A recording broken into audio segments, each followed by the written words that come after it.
Hello everyone. It is my pleasure again to welcome you to the International Grain Forum.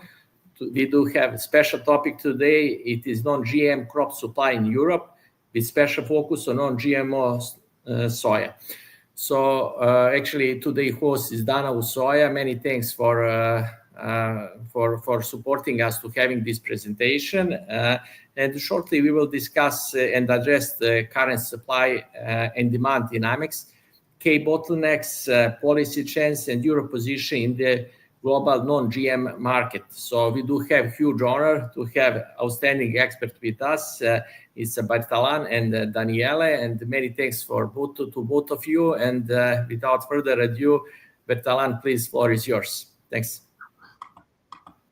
Hello, everybody. My name is Bertalan Kruppa, and I work as the soy market analyst in the Donau Soya Association. And in the first part of the presentation, or in the first part of the event, I'm going to give you an insight in the non-GMO crop supply chains in Europe. I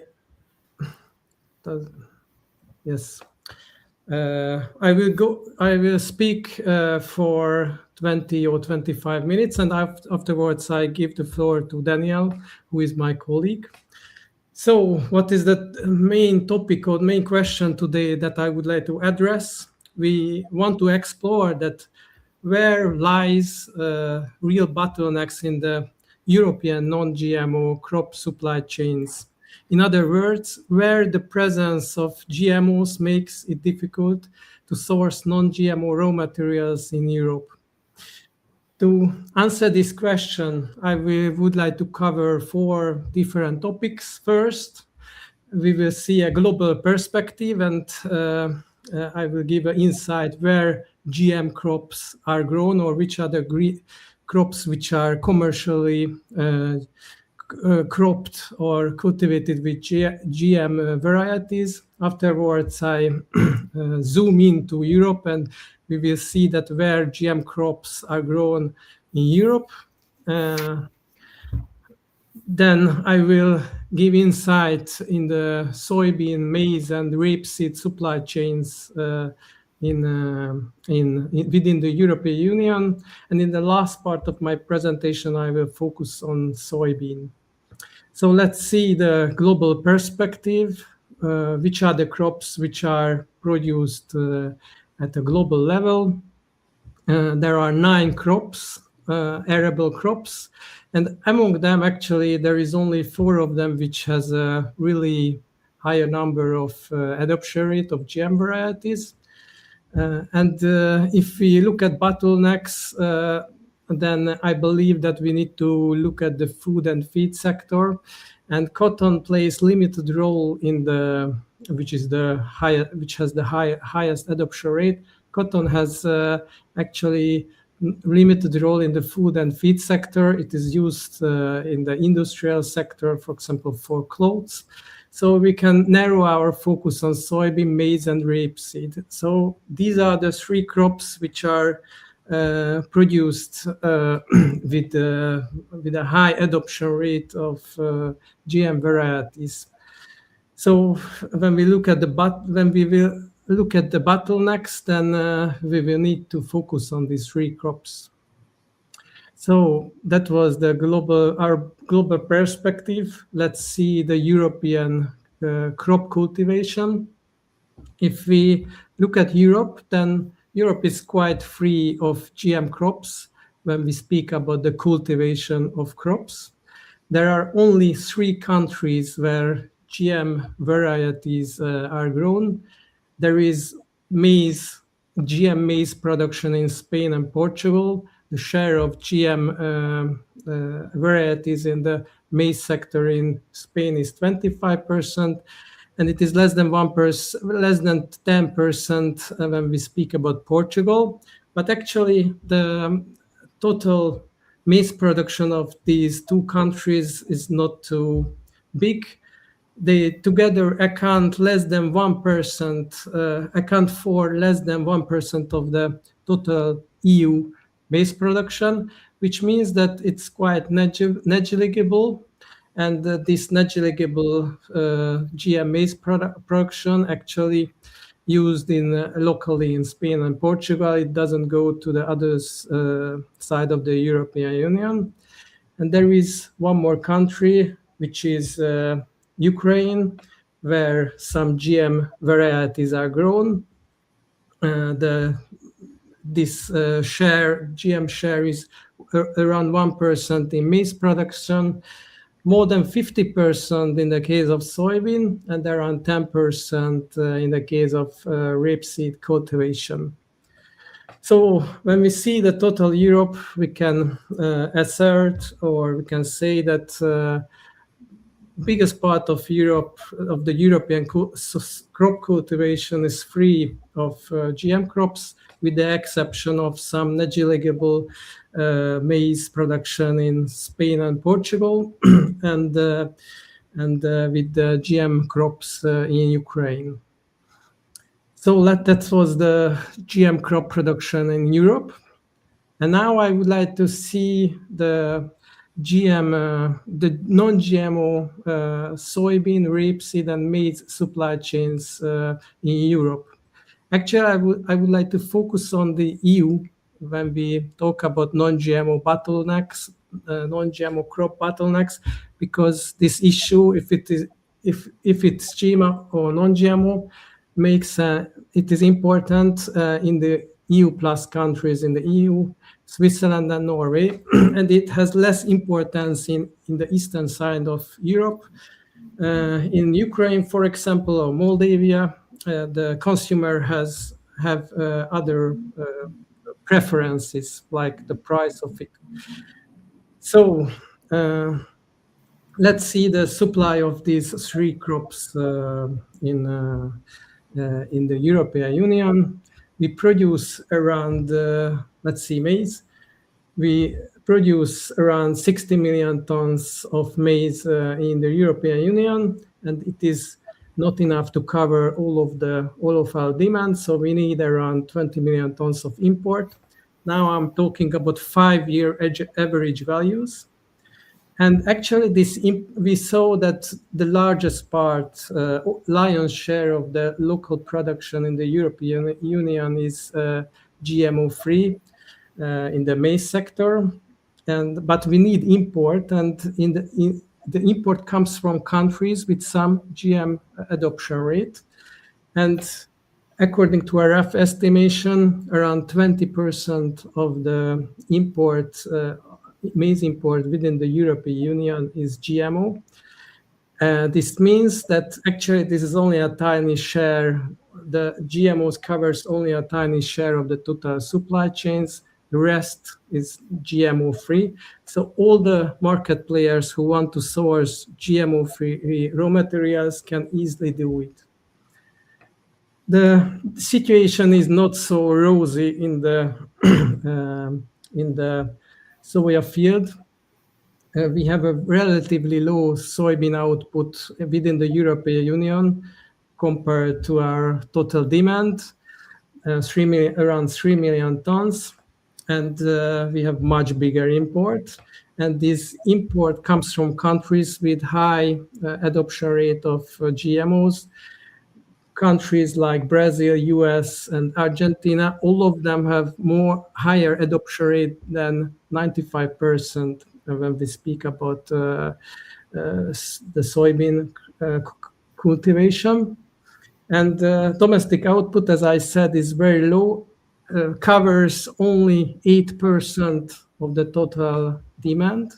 So our self-sufficiency ratio is very low. And much of the import actually is GMO.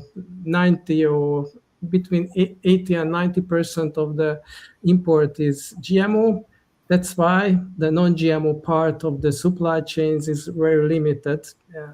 It comes from the GMO-free local production and some GMO-free import. That tiny share is the non-GMO part. And let's see our third crop, rapeseed. Rapeseed has, in a similar situation as maize, relatively high local production or domestic production. and some, but also some import, which comes from countries with some adoption rate of GMOs, and around 20% of the import is GMO, which means that within the supply chain, the whole supply chain, the non-GMO part is quite high. If we zoom out and if we see all of these three crops, and we see that where might lie the bottlenecks, then I believe that everybody see that soybean stands out from the three crops. That's why I would like to focus on soybean from now on. And I would like to see that how the non-GMO supply chain builds up within the European Union. So we focus on this tiny share, which is some non-GMO domestic supply and non-GMO import. How this, what is the structure of it?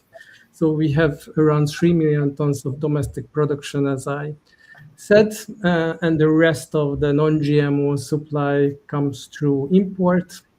The most important non-GMO suppliers are Ukraine and Brazil, but India and some other countries such as Canada, African countries, Serbia and Brazil also play some role.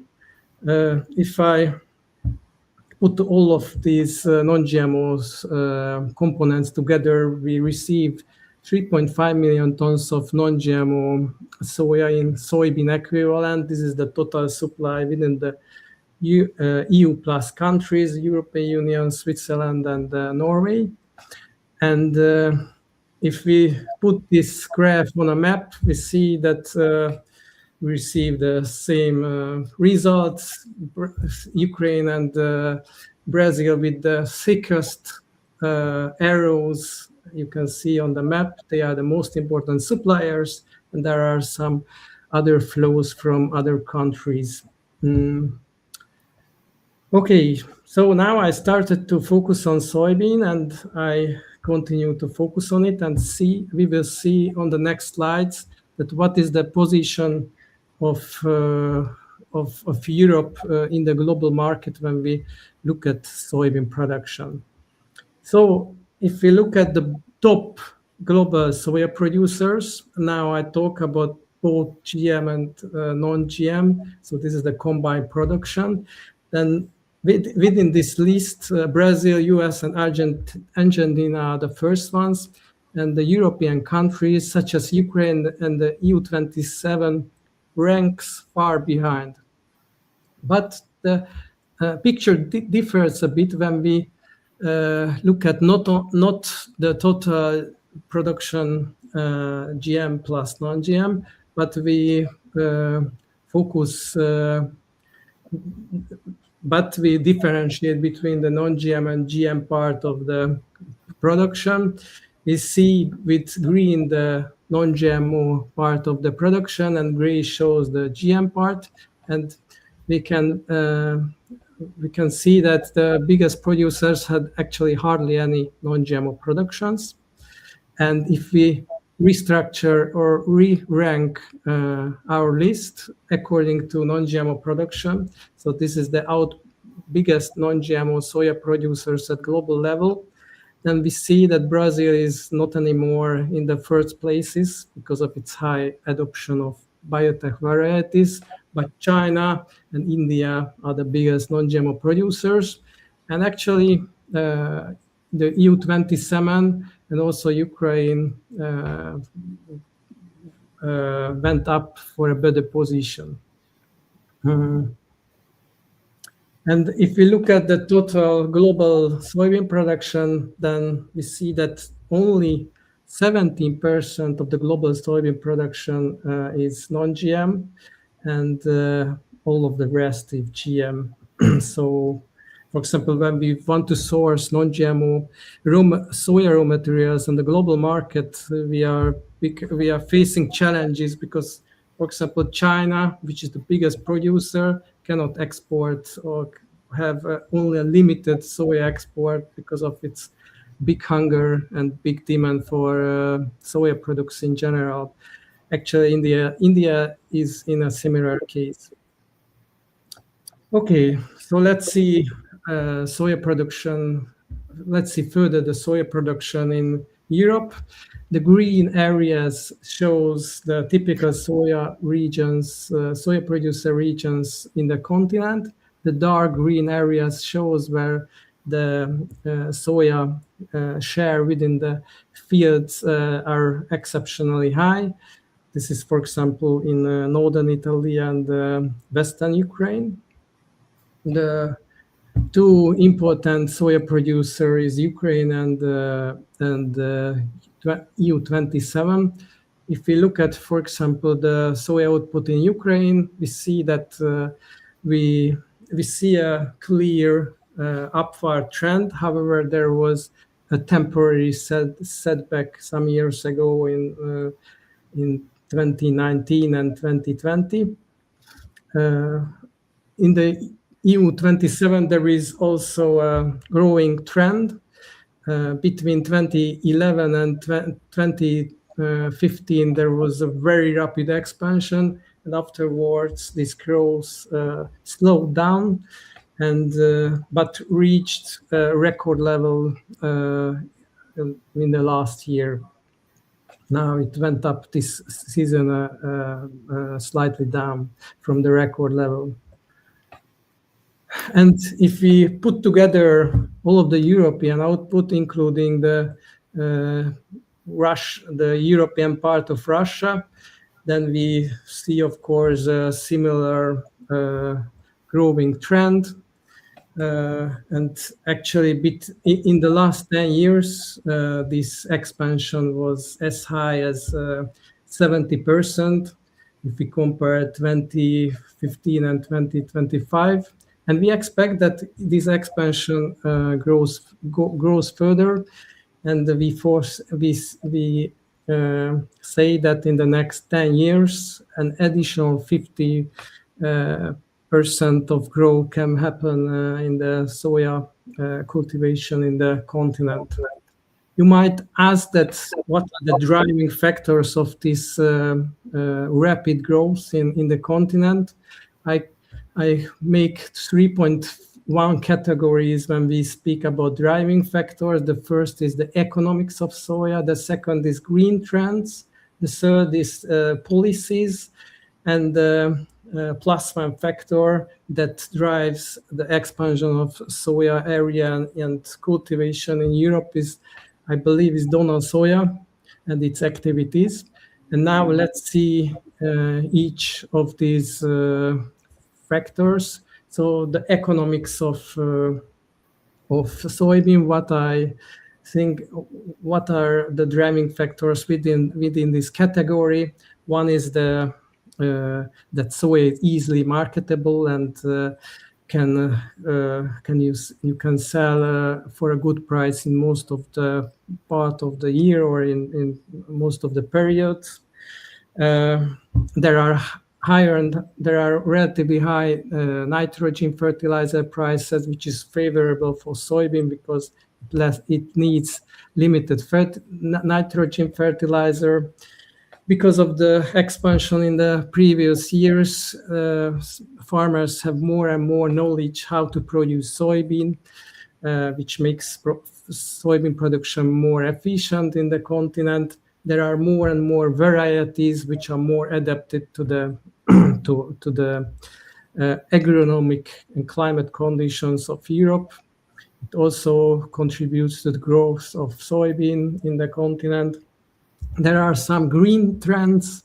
There are also some green trends. For example, there is a growing demand for deforestation-free local products in the continent. There is also a growing demand for products which has lower carbon footprint, and locally produced soybean has lower carbon footprint compared to imported ones from Brazil or other parts of the world. There are growing demand for soya-based food products, which increase the total demand for soya, and actually there are also growing demand for locally produced raw materials. It is also favorable advantages for soya, and there are also some policies which favor actually local deforestation-free and sustainable products, and the value of self-sufficiency ratio of self-sufficiency and a resilient food sector increased, and because of the low level of self-sufficiency in the soya sector, it becomes a more and more important topic to give European-based feed materials and soya feed materials for the domestic livestock production. It is also a policy trend, and it is also a trend by the policymakers to include more, to include more legumes, including soybean in the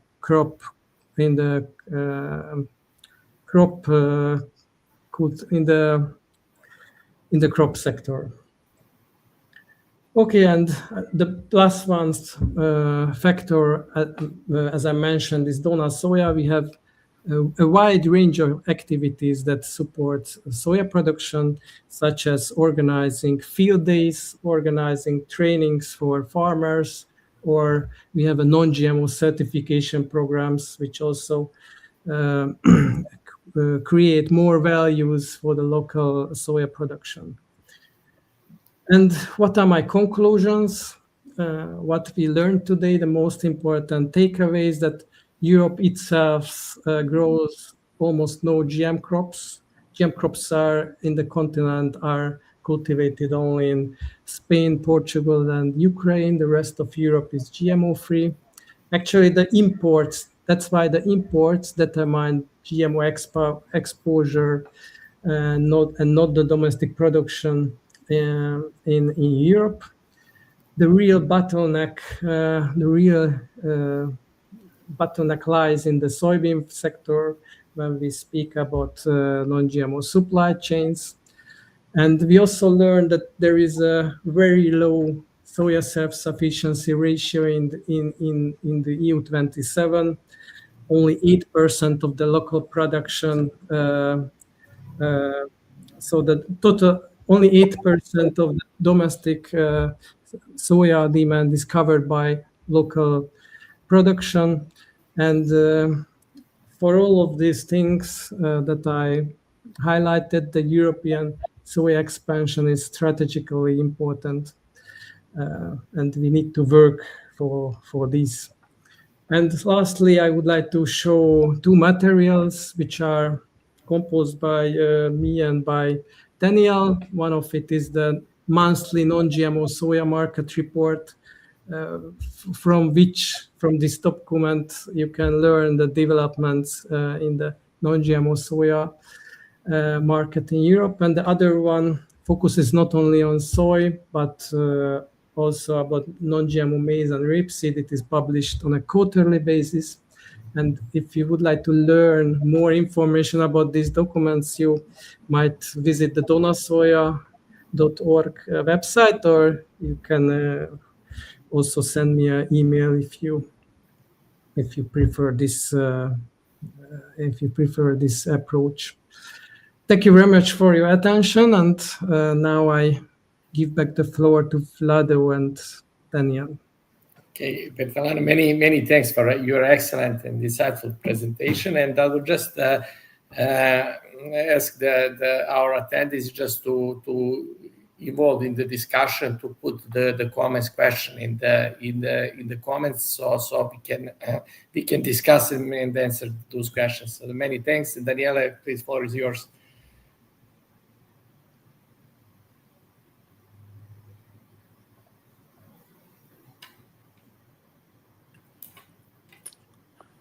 Hi everybody. So my name is Daniele Marcomin. As Bertalan said already, so I'm working together with him for the marketing report, which on a monthly basis. On top, I'm working with my own company as a consultant for other companies, brokering house in Italy, agribusiness Kovačević, and the non-GM crushing plant Oleificio San Giorgio. So I will present today the European demand and trends for the non-GM soya. So first of all, so this is somehow the share of the non-GM soya in EU27 and in total Europe, including also the countries that are not in the outside the European Union. So it's not really, how to say, kind of statistics you can easily find anywhere. So it's based on several years of survey and thanks to the network of Donau Soya as well. So inputs from other crushers and other market participants. So therefore, I mean, these numbers, you know, they are at the moment, in my opinion, the most reliable we have within Europe. So here is the share. More or less, we can say that the non-GM soybean meal demand in Europe is around 10% of the total demand. So the leading country is Germany. So then we have some countries that are fully non-GM. Serbia is one of these. So they're not allowed to import any GM soybean meal. So then we have Switzerland and Norway. All other countries, the non-GM is kind of voluntary base, driven by local labeling. So trying to get some added value on the finished goods, like can be chicken meat, dairy, and etc. So it's clearly it's driven by the demand of the end consumers who strongly believe in the healthy non-GM supply. Italy is here reported at 350,000 tons a year. So, but it's slightly decreasing also this year, and we will discuss later on why. This is a statistic based on 2023. We can say that the overall demand is quite stable. So I want to highlight on some recent trends on the non-GM soya feed demand. So to let you understand what happened some years back. So in 2021, we had a kind of a crisis in the non-GM because of the shortage of non-GM supply. So the premium of the non-GM over the GM material was really extremely high.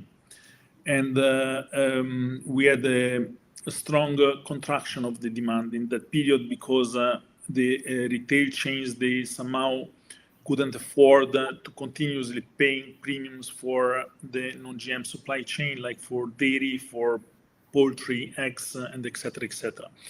So in the same years, we had already other, crises, let's say COVID and etc., etc.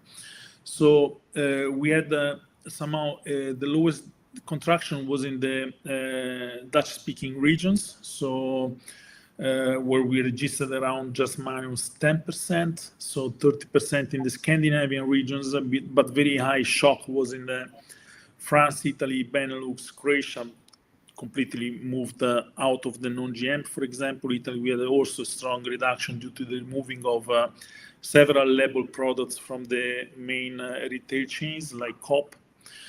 So therefore, we moved out of this crisis, and we saw in the 2022-2025 a stabilization of the total demand at 2.6 million tons, roughly.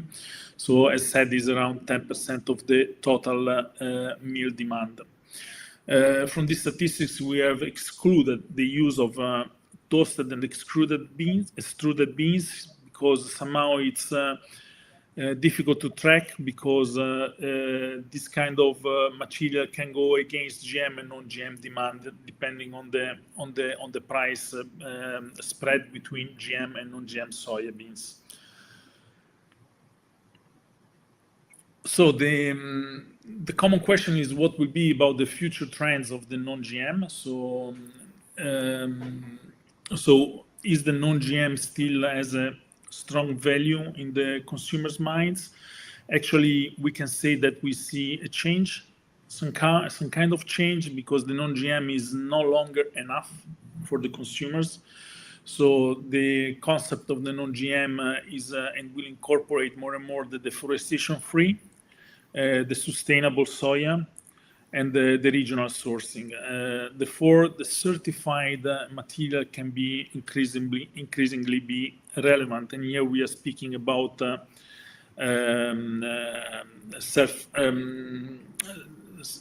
certification, clearly, like Donau, Soya, ACC, and etc., etc.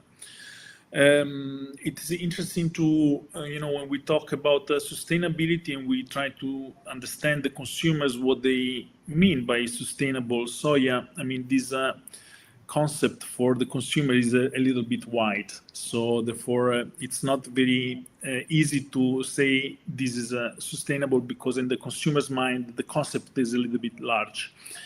So instead, for the non-GM, it's quite clear. Deforestation also is quite clear.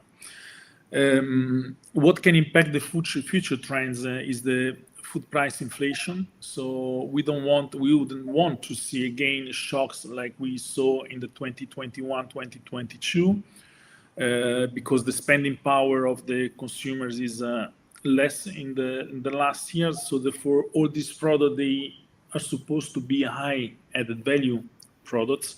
So therefore, I mean, this spread, how much expensive would be the non-GM in comparison with the GM soya would be very important. So when we think about the crushers, when we see very high premium of the meal and etc., I often hear comments, okay, you crushers make a lot of money, but actually, this is not the optimal situation for the crushers, because, okay, maybe you may benefit on the short term, but actually the most important thing for the non-GM players is to see a quite stable premium between the GM and non-GM, and not too high. So when there are shocks, okay, the meal might be extremely expensive, but by consequence, the beans as well, they would be very expensive. So I remember in the 2021-2022 that bean price was going to above 750 euro, free on rail Ukraine. So, and clearly the meal was very expensive at that time as well, but actually the consequences have been very dramatic for the all non-GM sector.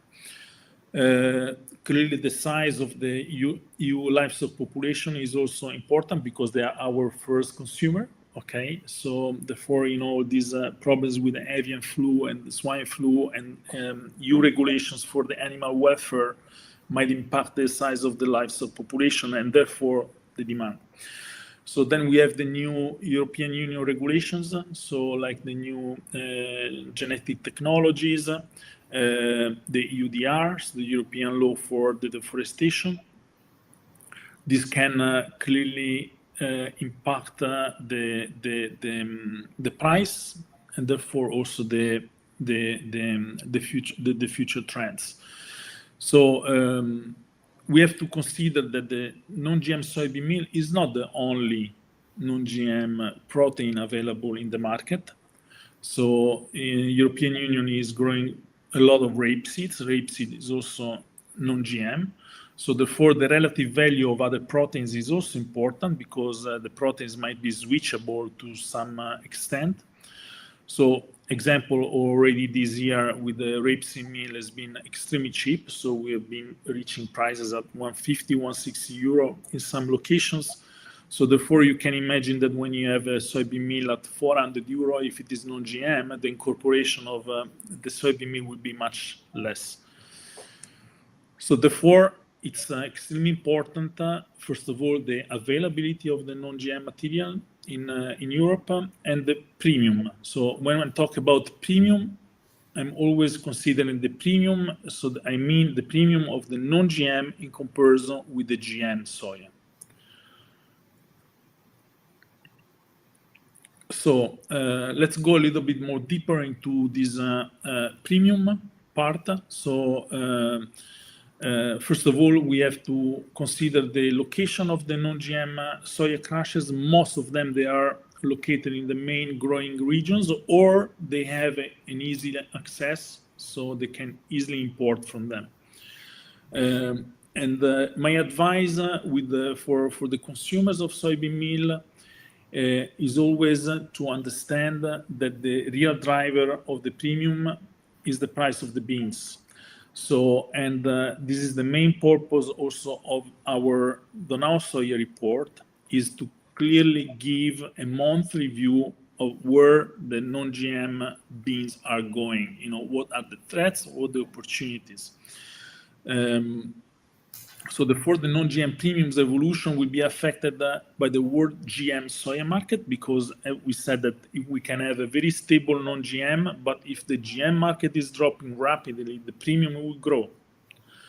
So therefore, we always have to keep a close eye to the GM soya market. The correlation with the non-GM is there. We will see some charts, you know, as long as we have a good internal supply.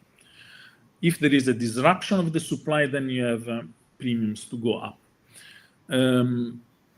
So we have to monitor the non-GM meal market, because European Union is also an importer of non-GM meal. So therefore, we need to keep a close eye on what is going on in Brazil and India. India, for example, is not is not a common market for the consumers to get information about. Brazil is clearly no report. If we look at the GM market, and Brazil is the leading in the world. The non-GM clearly is a niche also in Brazil. So the main point will be to understand what's going on with the non-GM market in Brazil, and you know, we are also trying to give enough information about in the report about what's going on in Brazil and India, because these countries, they are exporting mainly to France and the northern part of Germany. Clearly, they are not exporting to the southern parts, you know, and the eastern part, because we are surplus. Non-GM legislation, as we said before, it has an impact on the premium. You know, we saw already what happened on the GM market when we still didn't have enough clarities about the implementation or not of the UDR. So it's creating big shocks in the market. You know, importers are oversupplying in order to have availability of the GM for the first months of the next year, you know, not to have the obligation to show the UDR compliance. So then we had a lot of import, you know, so all these, Chicago also reacted on the UDR postponement or not.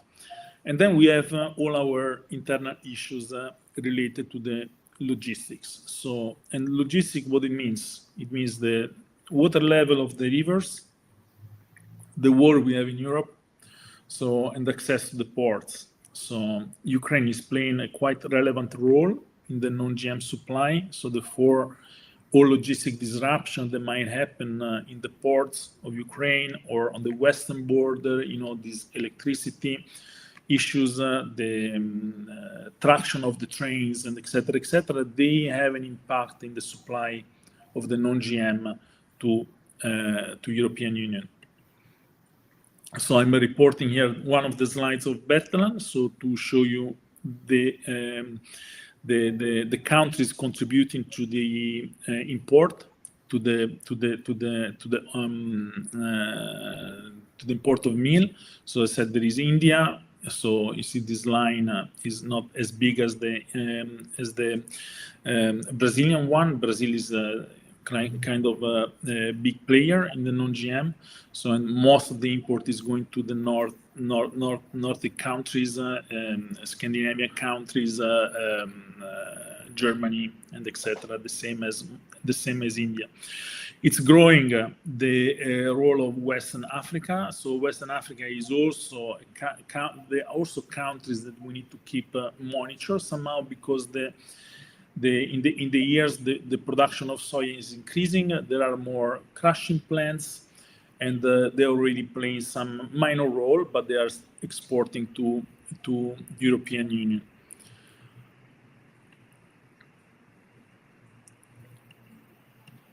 Okay, here is the numbers. We reported somehow a rough estimation of the total import from these countries in soybean equivalent.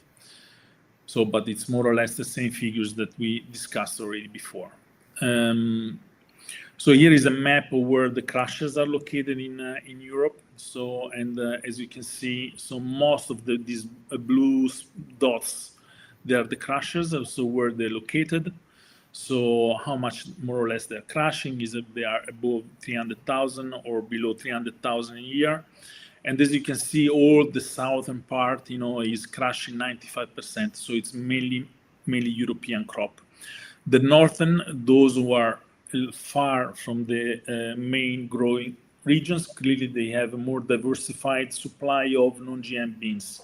So they basically can come from Brazil, Argentina, and part of it they come from European Union. So more or less 50% of what they're crushing is a European sourcing. And I can easily say that this 50% is mainly coming from Ukraine with big vessels. So Ukraine is exported just last year, I think around 600, 700,000 tons of non-GM beans to Arab ports. It's 20 Handymax size vessels, so quite big volumes.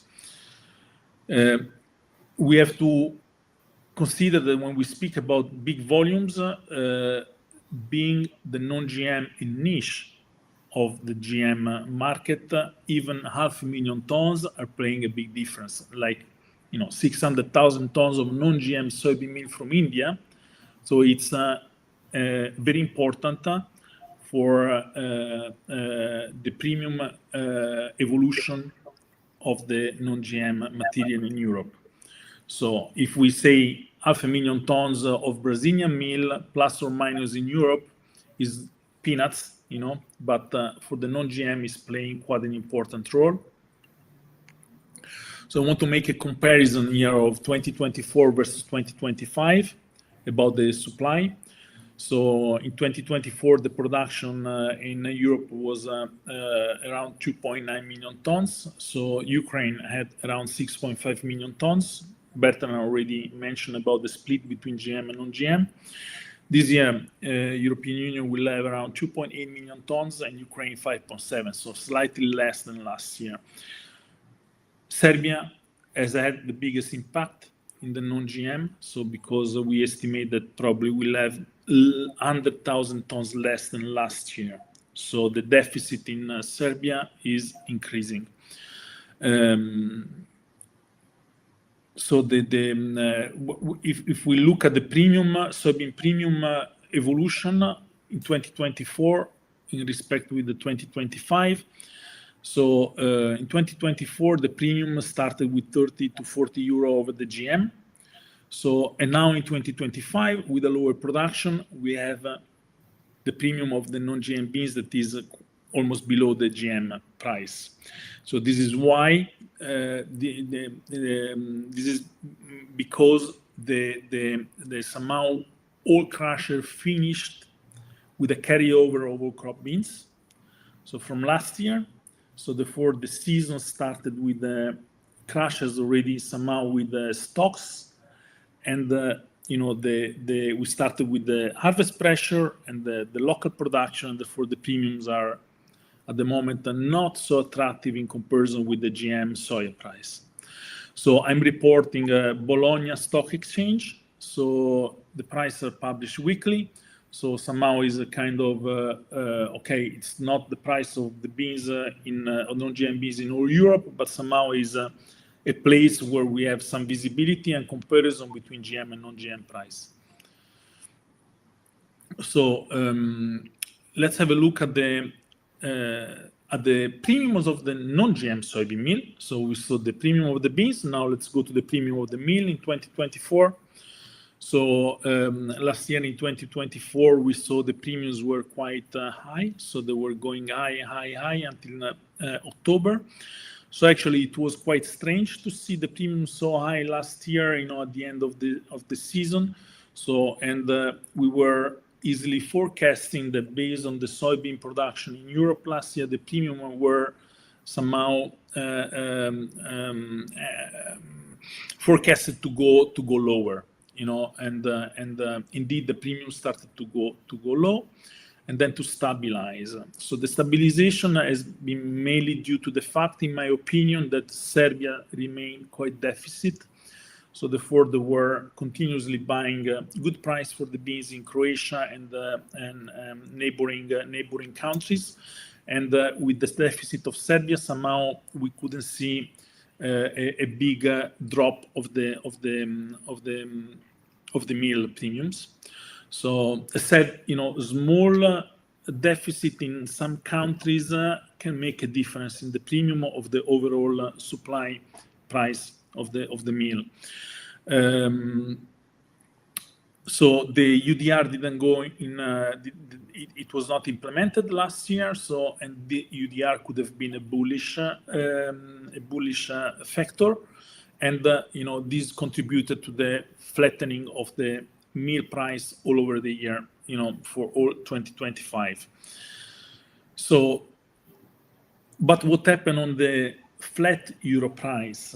So we saw the oversupply of the GM.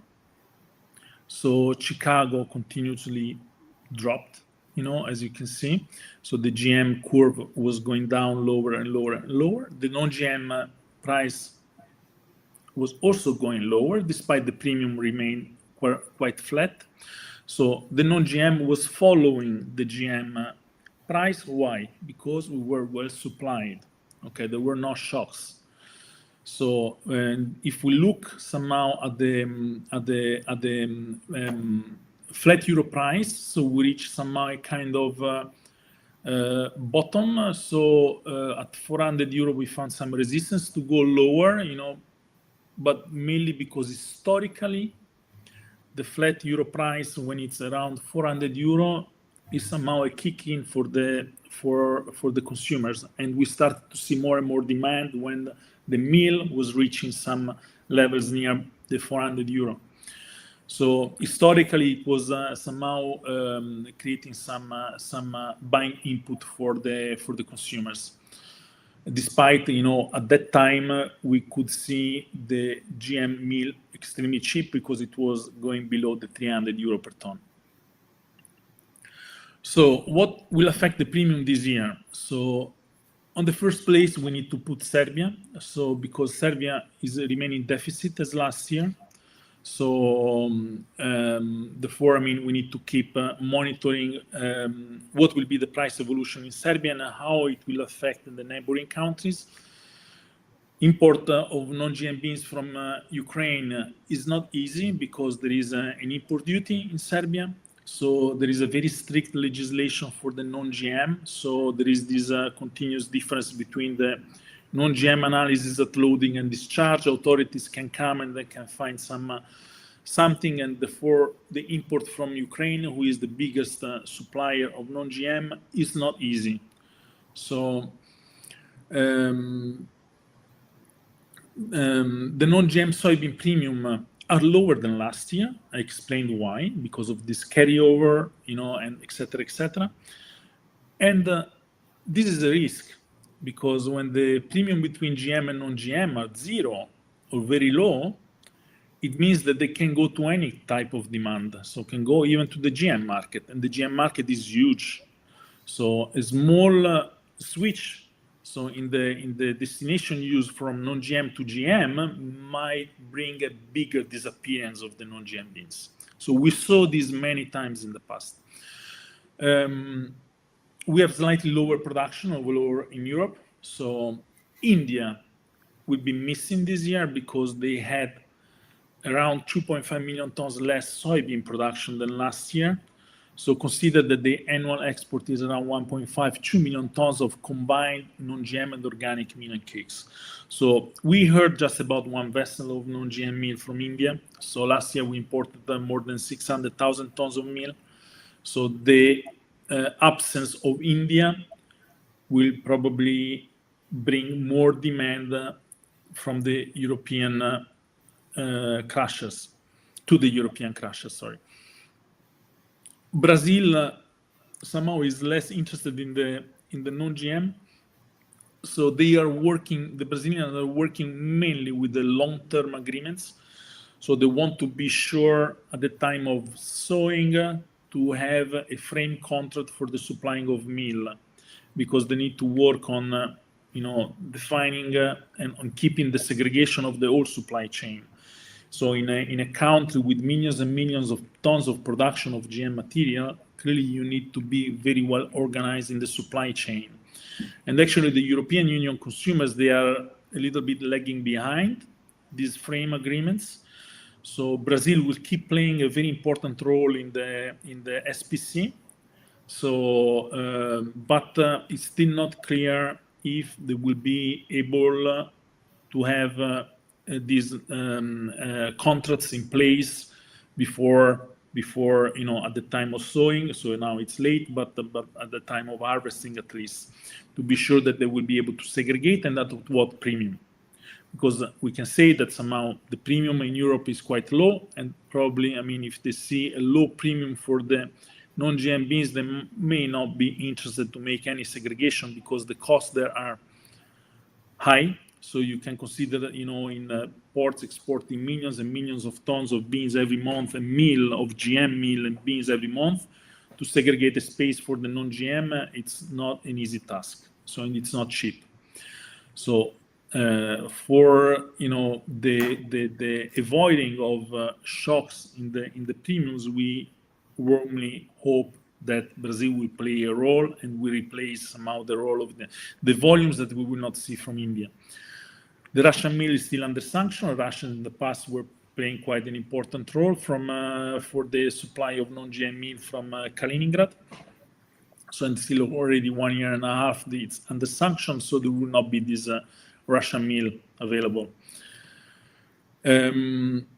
So I said, okay, India will play a role even because of quality issues. So it seems somehow it will be very difficult for them to have 4850 protein soybean meal. They will lose clearly export potential. So in the past, and probably, we still need to have the final confirmation about the UDR postponement, but everybody is giving this for granted. So UDR could have been also a bottleneck for the Indian supply. African meal can take part of this volume, but it's very unpredictable because it mainly depends on their internal demand. So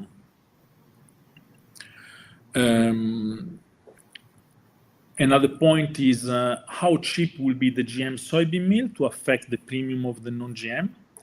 So this is macro politics again. So because we see disagreements between Trump and Xi Jinping, if they're working, not working, it seems China will buy, but okay, they committed for some volumes. Everybody understood that the US beans are more expensive in China than the Brazilian ones. So logically, you don't see any value for the Chinese to buy now the US soybeans. And the production is there in the United States. So and the main point is also related to the oil price. So oil price is merely determined by the incorporation into the biodiesel. So biodiesel is playing a lion role in all the oil market. So biodiesel is also another sector that is mainly politically driven. So it's not just a matter of supply and demand, it's a matter of understanding the regulations and the lobbying of the oil companies and et cetera, et cetera. So, but so far, if US will also stop the import of used cook oil from China, so it means somehow the internal demand of oil will be growing, and crushers will crush for the oil and will need to export much more meal. So, and actually we can be, oversupplied with the meal. So so it can bring the GM meal price much lower and lower, and we don't know if the non-GM will be able to follow continuously, because as long as we are in the ex-harvest positions, it's 1 point. But when we will start to see the lack of offers of India, maybe Brazil, and etc., probably the premium will start to grow. So There are also rumors about the stop of the used cook oil in Germany as well. So, and oil will also play quite important role also for the rapeseed crushers. If we think about what will be in the coming years, okay, so UDR, the European Deforestation Regulation, will play a role again, because the European beans will be an easy access of UDR-free soybeans, and it means that they will not be available just for the non-GM crushers, so they can be available for many other users. So therefore, what worries the most non-GM European crushers is the faster disappearance of the local crop, because it's UDR free. Another recent point has been about that I've tried to investigate in these last days, because it's some kind of news of last week, about the regulation of the labeling of the new genetic technologies from the European Union. So, these CRISP technologies for modifying the beans. So it's a new technology, so they will not be inserted DNA from other species, but they will somehow be able to manipulate the DNA of the for example, of the soybean. It seems that the first indication from the Parliament is from the European Parliament, from the Council and the Parliament, is that they want to deregulate the labeling of these new genetic technologies. So if we go and we investigate a little bit deeper in what that means, so these are somehow the information that the ENGA shared with me. So they were making a study about what and how many of these new GMO varieties are available in the world. So as you can see, they are touching. So they are involved in many crops. So soybeans, we see just 9 varieties. So if we go deeper, what kind of what it means that they will deregulate the labeling. So if we go deeper into the discussion of the European Commissions, so they divided the new genetic technology plants into 2 categories, the category 1 and the category 2. If we go into the category 1, what that exactly means, so it means that the category 1 are varieties who have got maximum 20 genetic modification in the nucleotides. Okay, so it means deletions and inversions, and if we speak to genetics, 20 genetic modification, it's really very how to say, it's not much. So actually, when they make modification of the varieties, they go usually far more above the 20 nucleotides. Therefore, I mean, it doesn't seem this new deregulation so big threat for the non-GM market, because we were thinking, okay, now there will be plenty of new varieties that will be crushing in the United States. Everybody will be importing the meal. There will not be any test detecting if they are GM or non-GM. So, and they will be somehow replacing the European non-GM soybean meal, because if there is no need for labeling, then it could have represented a threat. But if we really go a little bit deeper into the analysis at the moment, first, because of the low availability of GM varieties, it doesn't seem to be a threat, because just 9 varieties of GM soybeans. And secondly, the maximum 20 modifications seems quite very conservative limits. So when you go above the 20 modification, then this NGT will enter into the GMO legislation, so in regulation. I'm here reporting some references about these new genetic technologies, what they mean. So ENGA is one of the references, so supported a lot in the analysis. They are lobbying for the non-GM in Europe. Here is also quite interesting, this USDA link where you can see the new varieties registered. So, and I was going through it, I was reading, you know, how they make the applications and etc., and how the USDA is replying. So it's quite interesting to have a look at that. So we can see that some of the varieties of GM, they mainly drought-resistant varieties. So it might also represent an opportunity for the European producers, especially in the last years where the drought is playing quite a big role, as we saw in Serbia in the last 3 years. So, another interesting thing is about the detection methods, you know, because the point is we have genetic, the standard GMO beans, you have the promoters, you know, and you can detect the promoters. So you have a test to say, okay, this is GM. With these new genetic technologies, there is not still a commercial kit to understand if they are NGT or not. So, and Enga was reporting some detection methods. So it's interesting to go and read it. So, and again, so they will discuss on the next meeting in Frankfurt with the non-GM summit. There will be a more in-depth discussion about this new regulation for the labeling. So let's go back to our non-GM premiums and pricing mechanism. So I want to show somehow, you know, in European Union, who are the main producers.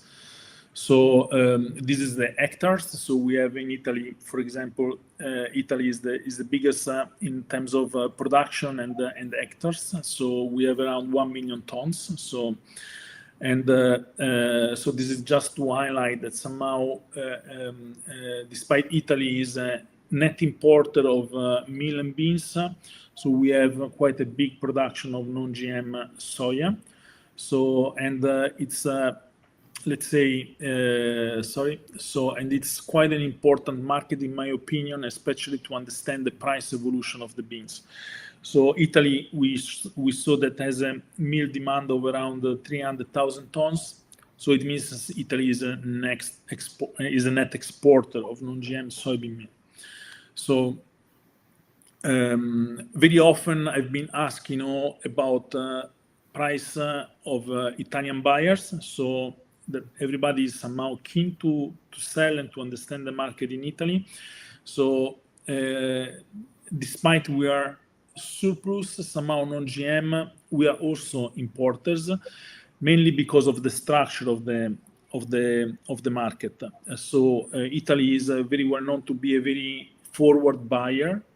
So therefore, I mean, the crushers, they can be in the market buying non-GM beans, especially for forward position, mainly because the Italian market is very spot, is very jeopardized. So when you want to buy, I don't know, 2,000-3,000 tons of non-GM beans, you need to buy from 20-30 counterparties. So sometimes because of the price covering and the risk management, you can find Italian buyers in the market to buy bigger volumes for forward position. Clearly at the moment, those who are offering the biggest volumes on the most forward position, they are the Ukrainians.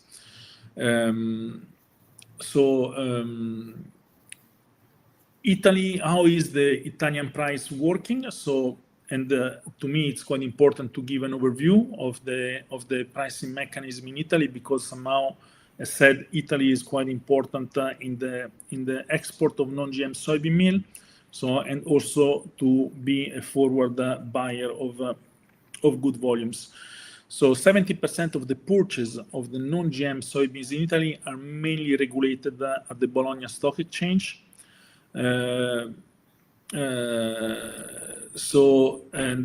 Therefore, I mean, this stock exchange is on a weekly basis.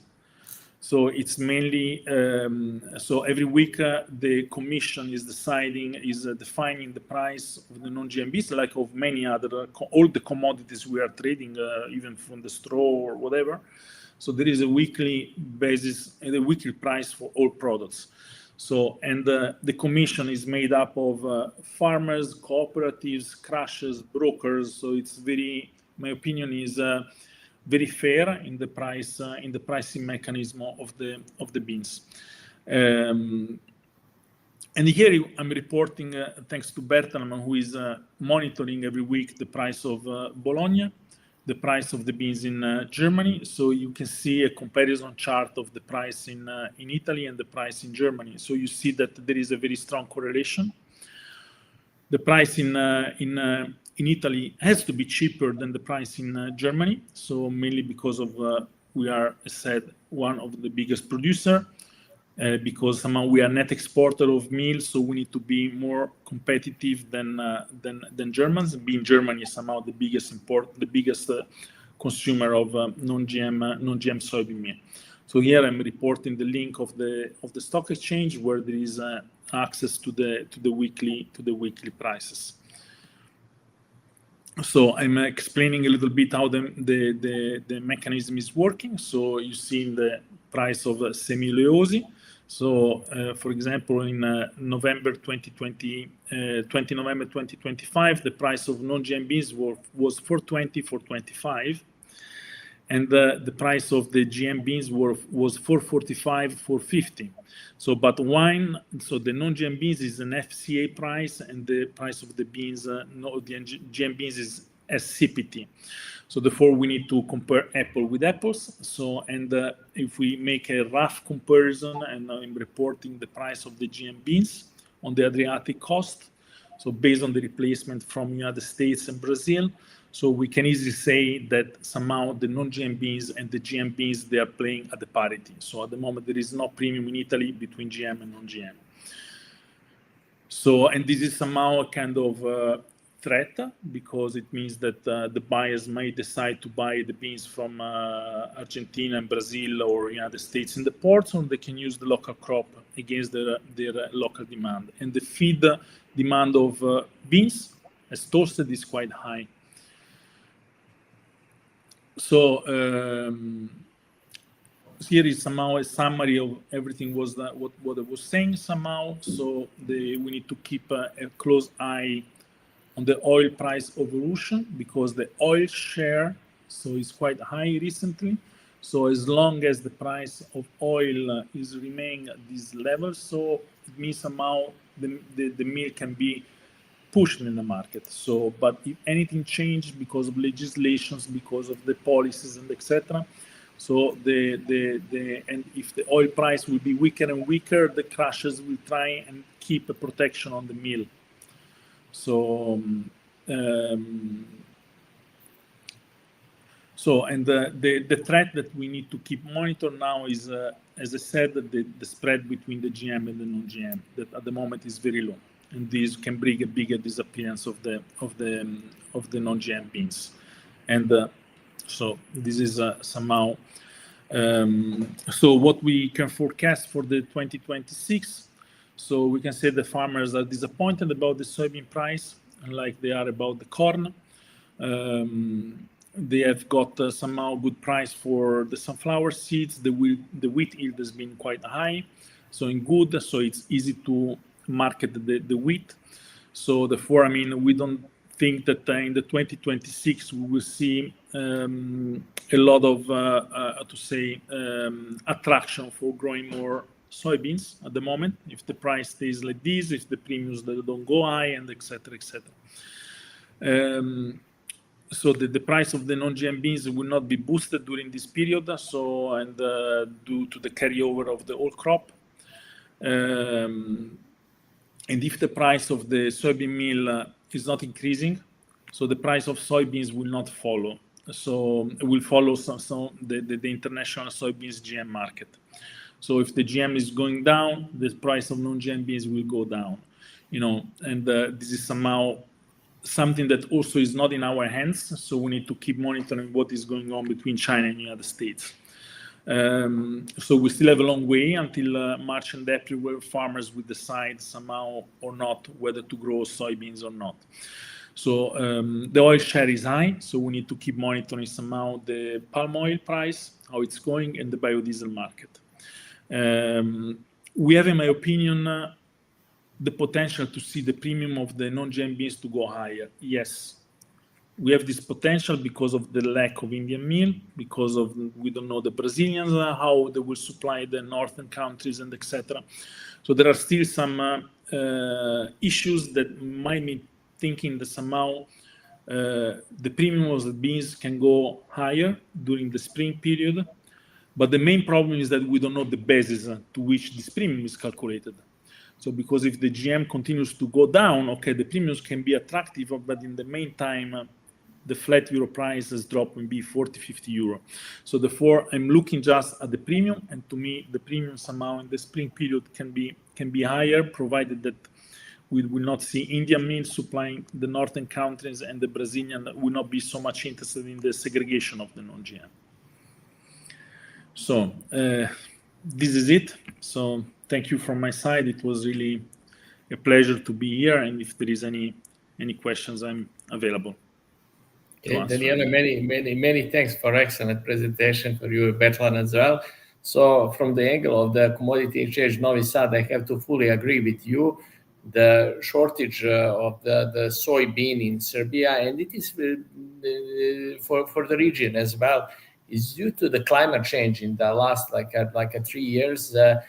We are seeing in a row just the same pattern, that drought and high temperatures, and corn and soybeans. We are really have a shortage right now, and everything we can witness from here, and it is within the region as well, just Romania, Bulgaria as well.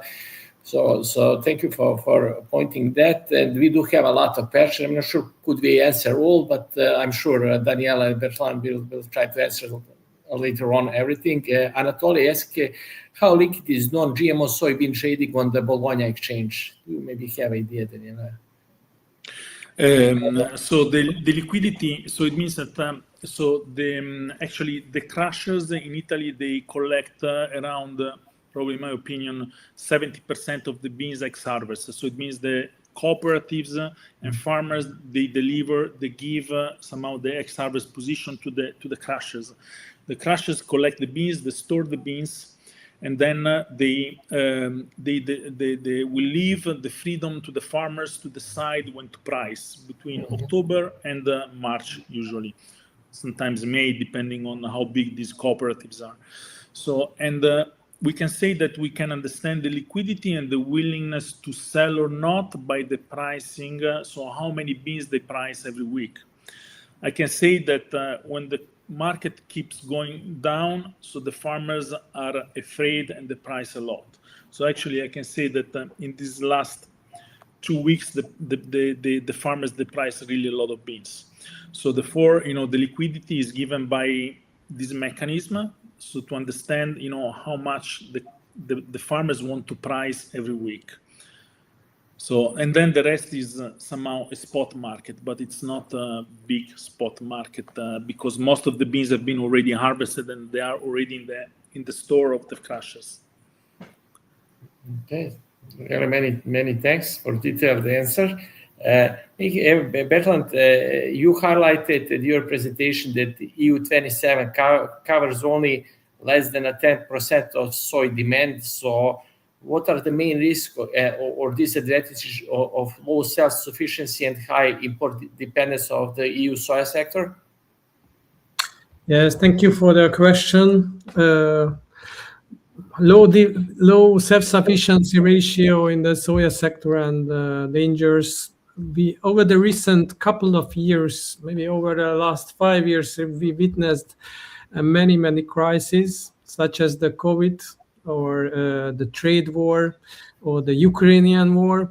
All of this put light on the importance of self-sufficiency and the resilient food sector in all over the world. And when we speak about the European Union, actually the biggest weakness in the food sector, I believe, or one of the biggest weaknesses lies in the soya and our soya dependency on the import. And for example, during the COVID, there was some chance that there will be some delay or break in our supply chains when there is some factories stop to work in Brazil, for example, or the transport stops to work for some time. Then we are in a big trouble and we cannot import soya products from the world market, and it makes the whole EU food industry, actually the livestock industry, very, very vulnerable. The whole of the pig and poultry sector depends on soya feed, and the soya feed comes more than 90% from outside. So in times of crisis, it's very crucial to have a resilient food sector. From this perspective, one of the biggest aim in the European food sector to increase our self-sufficiency in soybean. Thank you, Bertalan. Maybe one other question connected to the first one. Is there any tools at the policy level in EU 27 to improve the soybean production? Do you see any instruments or tools?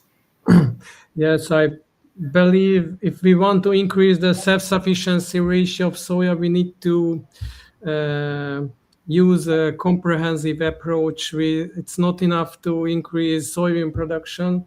We also need to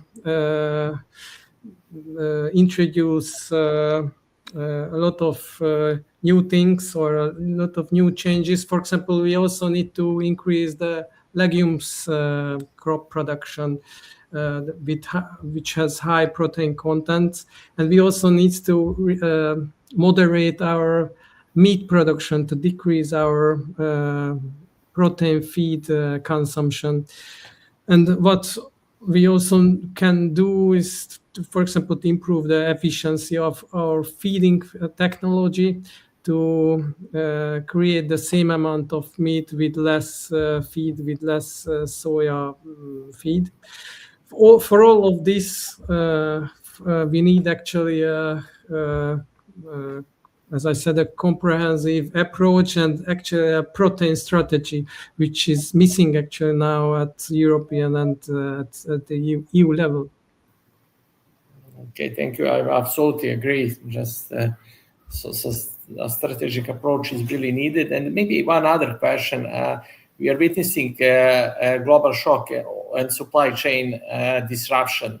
How those changes are of strategic importance for soybean in Europe? Did you see any big impact? May I ask you, sorry, to repeat the question? How recent global shocks and supply chain disruption changed the strategic importance of soybeans for Europe? Yes, but it was mentioned that Achilles heel of the European and of the EU food sector is soybean, because of our dependence on the import. And when there are shocks, for example, global warming or the trade war that I mentioned, they can the chance of some breaks or some delay in the supply chains increasing because of this crisis or shocks.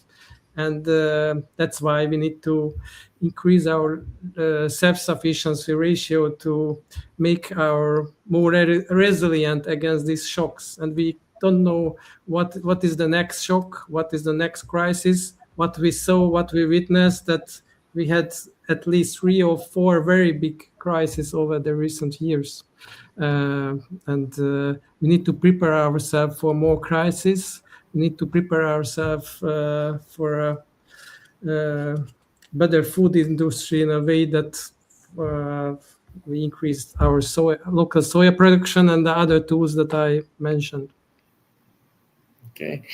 Many thanks, Bertalan. Many thanks, Daniele. We do have a lot of questions, but I'm sure we will answer all of them later on. And I would like to thank you once again for outstanding expertise and valuable insight. And special thanks to Donau Soya for making this panel possible. I would like to thank you for being to all attendees being with us today. And we will continue our discussion in early January with our regular Black Sea and Danube multi-grain brief. On January 20th, we will have some kind of continuation of today's topics. We will have pleasure to hosting European Asia soybean market outlook with S&P Global Commodity Insight, the Soybean Processor Association of India. So we will analyze the again European and Asian soybean market. That will be all for this year, and we wish you a very pleasant holiday season, and we look forward to seeing you again next year. Thank you very much. We wish you the same, everybody. Thank you very much. Bye. Thank you so much for inviting. Thank you. Bye.